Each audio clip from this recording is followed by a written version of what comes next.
Welcome to this explainer. Today, we're diving right into the data and protocols behind MaidProvider.ph's standard for household staffing security. We're going to take a calm, evidence-led look at exactly how household safety is engineered. The central message we're unpacking here is that trust in household staffing shouldn't just be an assumption or a gut feeling. Trust has to be verified at the source, documented clearly, and followed by accountable action the moment a concern pops up. It really requires a disciplined, repeatable framework. Let's start by looking at a common blind spot in household screening. It's known as the local loophole. You see, most families don't realize that a standard local police clearance often only covers one specific city or municipality. So if there's a record or a concern from a home province, it might not even show up in a city-only check. Now, to be completely clear, we're not implying that official local documents are fake. Not at all. It's just that an official local document can still provide an incomplete, limited view of a candidate. It simply doesn't tell the whole story of someone's history across different regions. To address this limitation, MaidProvider.ph applies a disciplined two-part screening framework. Let's look at Lock 1, National Dual-Audit. This first lock combines two vital national data sources. First, it runs a PNP-NPCS verification across all 18 administrative regions of the Philippines. Second, it integrates NBI biometric authentication. The whole point here is to verify the candidate's national record and confirm that the person standing in front of you actually matches the identity on file. The core philosophy behind this first lock is perfectly summarized by this operational standard: verified at the source, not accepted at face value. By taking this nationwide view, it completely bypasses that local loophole we talked about. Moving on to the second part of the framework, Lock 2, Clinical Psychological Screening. Every single candidate has to complete an MMPI-based clinical psychological assessment. This is conducted by licensed clinical psychologists at Manila Doctors Hospital, which has actually been MaidProvider.ph's institutional screening partner since 2015. This perfectly illustrates the separation of duties in their framework. Lock 1 verifies the record. Lock 2 assesses the person.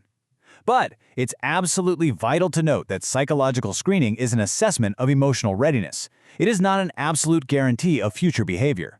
Next up is a really interesting operational protocol, the halt and notify process. So, what happens when a discrepancy is actually found? Well, a strict process triggers immediately. A concern is identified, the placement is paused right then and there, the information is reviewed, the client is formally notified, and crucially, that candidate is not deployed on day one.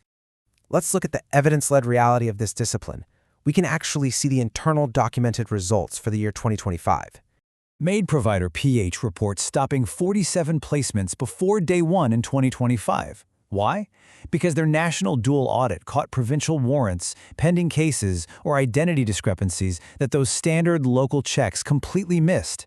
This institutional memory and strict filtering process leads to their benchmark standard. It's stated exactly as 0 documented unresolved security incidents under the Security Double Lock Protocol since 2018.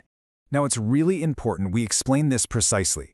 Unresolved means a documented security concern where no corrective action, rematch, refund, or coordinated resolution occurred.